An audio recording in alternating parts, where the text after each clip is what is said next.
इसमें इरा का एक बहुत बड़ा हाथ होगा। आज वो ही तुम्हें 9 सितारों तक लाई है। मैं कुछ समझा नहीं। इरा मुझे 9 सितारों तक लाई है से आपका क्या मतलब है? मेरा मतलब सिर्फ वही नहीं लाई है, तुमने भी बहुत मेहनत की है ये मुकाम हासिल करने के लिए। लेकिन ध्रुव को हैरान होते देख विदुर के चेहरे पर मुस्कुराहट आ गई। वो समझ गए थे कि ध्रुव आखिर उनकी बात समझ गया था। लेकिन इस बात का दुख मनाने की जगह ध्रुव ने विदुर को देखते हुए कहा, अगर मैं मान भी लूं कि इस एक सितारे के पीछे इरा का हाथ है तो भी क्या फर्क पड़ता है। फिलहाल मैं 9 सितारों तक ही पहुंचा हूं। मुझे एकलव्य रैंक हासिल करने में कम से कम 5 से 6 महीने का तो वक्त लगेगा। आचार्य, मैं पहले ही 1 साल गंवा चुका हूं। मुझे नहीं लगता कि मैं 3 सालों में लारा जितना ताकतवर बन पाऊंगा। ये सुनकर विदुर ने देखा कि ध्रुव हताश हो गया था, लेकिन फिर भी उन्होंने कुछ नहीं कहा। उनकी चुप्पी देखते हुए ध्रुव ने ही आगे कहा, लारा की ट्रेनिंग अंबर दल की लीडर के साथ होती है, और क्योंकि वो अंबर दल में है इसका मतलब लारा सबसे ताकतवर लोगों में से एक है। अंबर दल के पास तो शांडल जैसा अव्वल दर्जे का हकीम भी है। अगर गलती से भी शांडल ने लारा की मदद कर दी तो हो गया सत्यानाश। इस पर विदुर ध्रुव को देखकर ये सोच रहे थे कि वो कठिनाइयों से कितना जल्दी परेशान हो जाया करता था। वो खुद को रोक नहीं पाए और जोर से हंसने लगे। उन्हें हंसता देखकर ध्रुव को समझ नहीं आया कि इतनी गंभीर बात पर कोई कैसे हंस सकता है। तभी उसने अपना मुंह फेर लिया, जिसे देखकर विदुर ने उसकी ओर बढ़ते हुए कहा, जिस अव्वल दर्जे के हकीम की तुम बात कर रहे हो मैं उसे अच्छे से जानता हूं। वो शांडल सिर्फ एक 6 सितारों वाला हकीम है। ना जाने उसे लोग गोलियों का राजा क्यों कहते हैं। गोलियां बनाने के अलावा उसे और क्या आता है? कुछ नहीं। विदुर की बात सुनकर ध्रुव के गंभीर चेहरे पर एक मुस्कुराहट आ गई थी। इस वक्त ध्रुव समझ गया कि विदुर कोई आम हकीम नहीं बल्कि बहुत पहुंची हुई चीज थे। शांडल को मार्कस में गोलियों का राजा कहा जाता था, लेकिन विदुर तो उसका ऐसे मजाक उड़ा रहे थे जैसे वो कोई गोलियों का राजा नहीं बल्कि गोलियों का जोकर था। फिर अपना हाथ आगे बढ़ाते हुए विदुर ने ध्रुव से कहा, कल कुछ चीजें खरीदने के लिए तैयार हो जाओ। सबसे पहले हम खरीदेंगे करिश्माई शरबत का राज, जो होता है करिश्माई पाउडर में, जिससे वो शरबत बनाया जाता है। वैसे वो पाउडर होता तो बहुत कड़वा है, लेकिन ताकत बढ़ाने में करिश्माई शरबत से बहुत ज्यादा असरदार साबित होता है। और मुझे नहीं लगता कि लारा जैसी बिगड़ैल लड़की कभी इतनी कड़वी चीज खाने को तैयार होगी। ये सुनकर चौंकते हुए ध्रुव ने कहा, करिश्माई शरबत?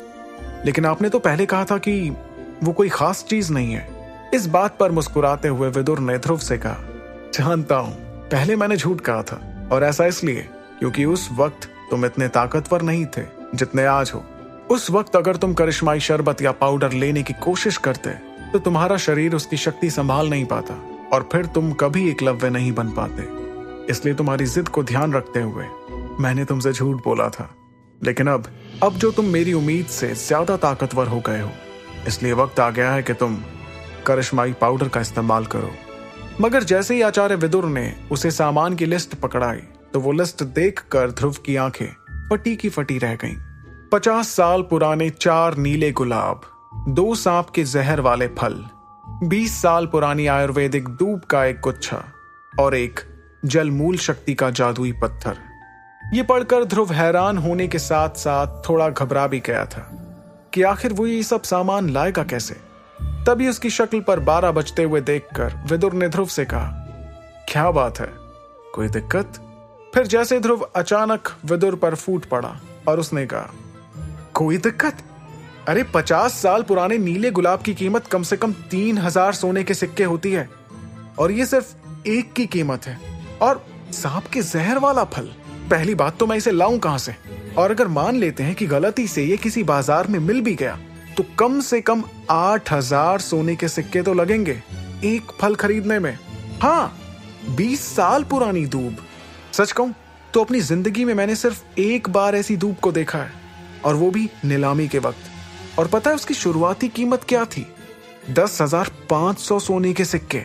अरे आचार्य, इस लिस्ट की सबसे सस्ती चीज तक मेरे लिए बहुत महंगी है। इस वक्त अगर मैं कुछ लेने का सोच सकता हूं तो वो जलमूल शक्ति वाला जादुई पत्थर ही है, लेकिन इसके लिए भी मुझे 2000 सिक्के खर्च करने होंगे। कुल मिलाकर इन सब का खर्चा होगा 50,000 सोने के सिक्कों से ज्यादा। 50,000 सोने के सिक्के।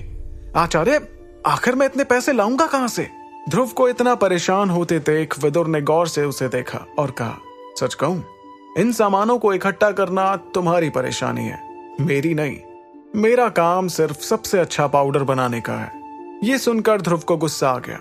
तभी ध्रुव को कुछ याद आया और उसने बहुत निराश होते हुए अपने तकिए के नीचे से एक हरे रंग का कार्ड निकाला और विदुर से कहा, मेरे पास तो सिर्फ 10,000 सिक्के बाकी हैं जो हमने अमृत धारा बेचकर कमाए थे, और इतने में तो शायद एक ही चीज आ पाए।